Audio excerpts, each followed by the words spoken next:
अच्छा जी, आज हम बात करेंगे cost of living in London. As you know कि बाकी जितने भी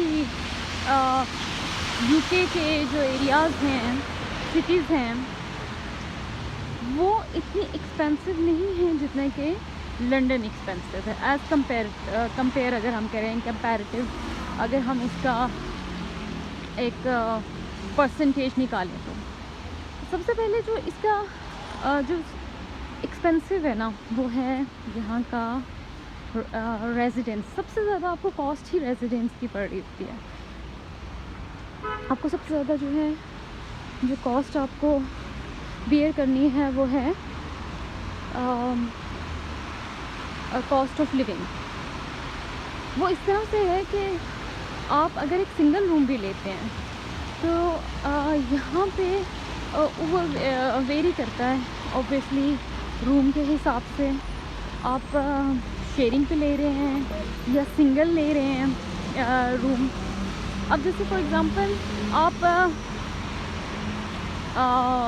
शेयरिंग पे हैं तो तब भी आपको कहीं आपको 400 पाउंड, कहीं 450 है।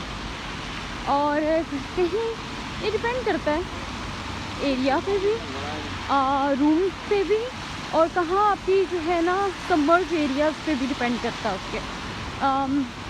कुछ लोगों को बहुत अच्छे भी वो रेंट पे मिल जाता है, कुछ लोगों को एक्सपेंसिव भी हो जाता है ये वाला। स्टूडेंट्स के लिए तो ऑब्वियसली एक्सपेंसिव है।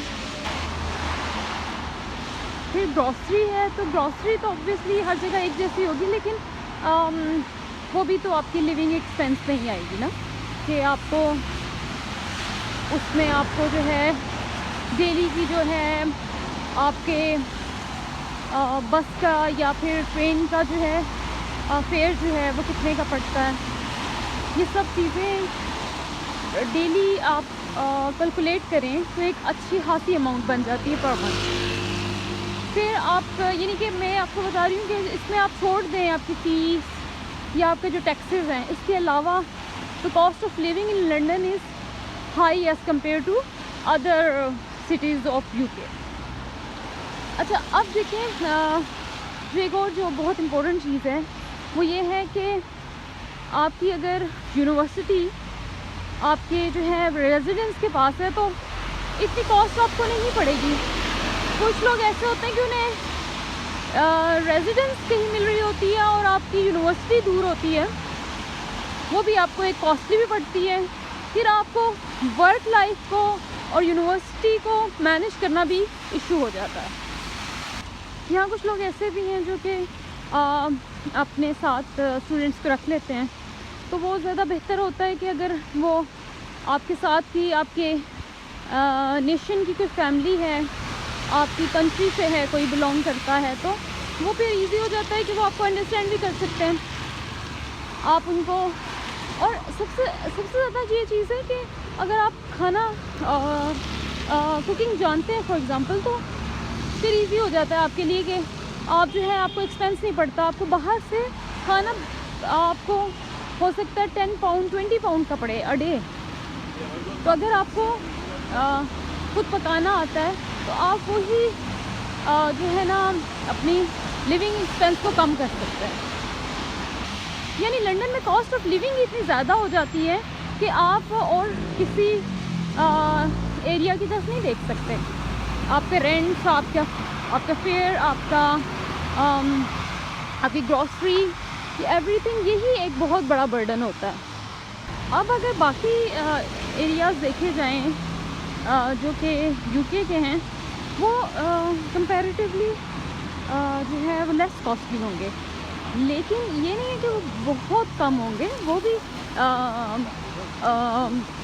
एक्सपेंसिव हैं। लेकिन कंपैरेटिवली बता रही हूँ कि लंदन जो है वो मोस्ट एक्सपेंसिव है as compare to other cities. तो इधर कॉस्ट ऑफ लिविंग ज़्यादा है। यानी इनिशियली आपको जो है वो कहीं भी अगर फ्लैट लेना है, आपको रूम लेना है, आपको ऑब्वियसली डिपॉज़िट भी करवाना है। आपकी जो रेंट है वो बहुत एक्सपेंसिव पड़ जाता है आपको।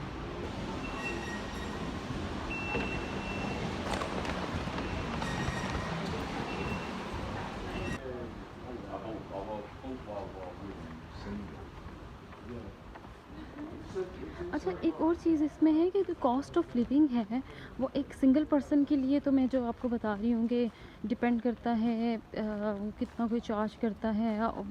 डिपेंड इस पे भी करता है कि किस तरह की वो लोकेशन पर है और किस तरह का वो रूम है, जितना साइज़ है उस हिसाब से भी उसकी जो है वो अक्सर लोग जो है रेंट लेते हैं। लेकिन सिंगल पर्सन के लिए एक और सिनेरियो है, but if a person is married, उसकी अगर उसका पार्टनर है तो वो उसके पार्टनर के हिसाब से, अगर रूम में बेशक वो एक पर्सन है तो दो टू पर्सन है तो 2 पर्सन के वो चार्जेस लेंगे। यानी कि अगर वो रूम वैसे 400 का था तो वो फिर 700 का मिलेगा।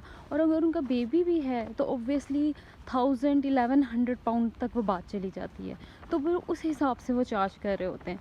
कोशिश वो कम कर, ये नहीं है, यहाँ पे मैंने देखा है कि ज़्यादातर उन्हें होता है कि कोई सिंगल पर्सन हो, उन्हें होता है कि जितने लोग ज़्यादा होंगे उतना ही ज़्यादा वो उनका रेंट भी वो चार्ज करते हैं।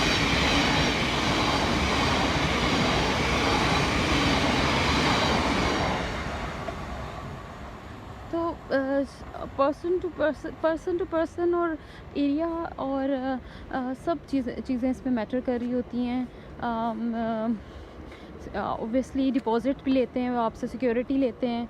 तो जब इनिशियली आते हैं तो फिर ये चीज़ें आपके लिए काफ़ी एक्सपेंसिव हो जाती हैं। आपके लिए रेंट का वो करना, फिर आपकी ग्रॉसरी करना है आपने, फिर आपने यहाँ पे ज़ाहिर बात है ओस्टर कार्ड बनवाना है, फिर उसमें आपने ट्रैवल करना है, कुछ चीज़ों को समझना है।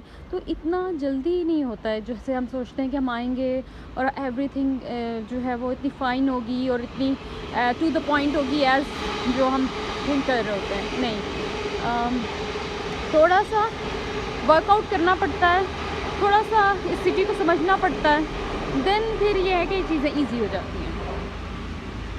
तो फिर जो बेहतर है कि कुछ अगर आपके कोई फ्रेंड्स हैं और वो पहले से आपके लिए कोई इधर रूम देख के रखें आपके यूनिवर्सिटी, आपके वर्क एरिया के हिसाब से, तो वो बेटर रहता है। आकर यहाँ पे अक्सर क्योंकि फ़ौरन नहीं मिल रहा होता है, ऑब्वियसली टाइम लग रहा होता है, तो फिर वो ज़रा थोड़ी सी जो पैनिक सिचुएशन हो जाती है। तो बेस्ट ऑफ लक जो आ रहे हैं, जो आ चुके हैं, जो स्ट्रगलिंग हैं, जो प्लान कर रहे हैं, सबके लिए बेस्ट ऑफ लक। ये कंट्री है, इधर थोड़ा सा आपको मेहनत तो करनी पड़ती है ऑब्वियसली। देश परदेश इसी को कहते हैं ना जी। चलिए हमारी ट्रेन पहुंच गई है और दैट्स इट, बाय।